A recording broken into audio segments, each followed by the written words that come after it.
ఈ supreme layouts and apartments private limited company అతి త్వరలో మంచి ప్రాజెక్ట్స్ రాబోతున్నాయి కాబట్టి ఫ్రీలాన్సర్స్గా చేయాలనుకున్నటువంటి గృహిణులు, ఎల్ఐసి ఏజెంట్లు కానీ, ఇన్సూరెన్స్ సెక్టార్లో ఉన్నటువంటి ఎవరైనా కానీ, తర్వాత రిటైర్డ్ అయినటువంటి ఎంప్లాయీస్ కానివ్వండి, రియల్ ఎస్టేట్ చేయాలి అనుకునే ఆసక్తి గలవారు కింద రన్ అవుతున్నటువంటి నాకు నంబర్కి కాంటాక్ట్ చేయండి.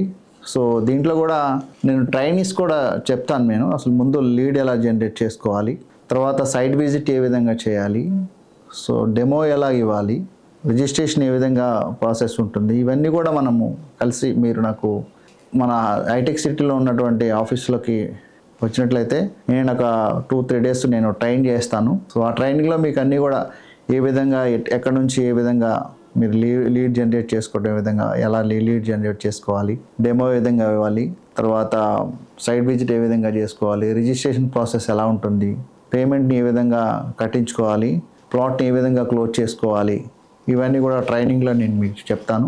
ఆసక్తి ఉన్న వాళ్ళందరూ కూడా రియల్ ఎస్టేట్ చేయడానికి అర్హులే. దీంతో ఎడ్యుకేషన్తో సంబంధం లేదు.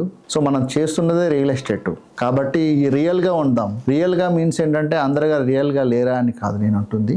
సో మనం అప్రూవ్డ్ ప్లాట్లు చేస్తున్నాము, రేరాయి అప్రూవ్డ్స్ కూడా ఉంటాయి. హెచ్ఎండిఏ అప్రూవ్డ్స్, ల్యాండ్ కొని దాన్ని కన్వర్షన్ చేసి దాని అథారిటీస్ నుంచి హెచ్ఎండిఏ, డిటిసిపి లాంటి అథారిటీస్ నుంచి అప్రూవల్ పొంది, రేరా నుంచి కూడా అప్రూవల్ పొందిన తర్వాతనే మనం లేఅవుట్ సేల్ స్టార్ట్ చేస్తాం. కాబట్టి దీంట్లో ఎక్కడ కూడా మోసం చేయడానికి కానీ మోసపోవడానికి కానీ ఉండదు. అప్రూవల్ తీసుకున్న ప్రాపర్టీస్ని మనం సేల్ చేస్తున్నాం కాబట్టి ఆ కంపెనీ ల్యాండ్స్ కూడా మన కంపెనీ పేరు మీద రిజిస్ట్రేషన్ అయి ఉంటాయి కాబట్టి దీంట్లో ఎక్కడ కూడా తప్పు చేయాల్సిన అవసరం లేదు.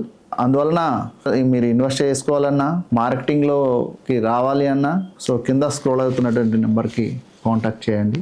Thank you very much.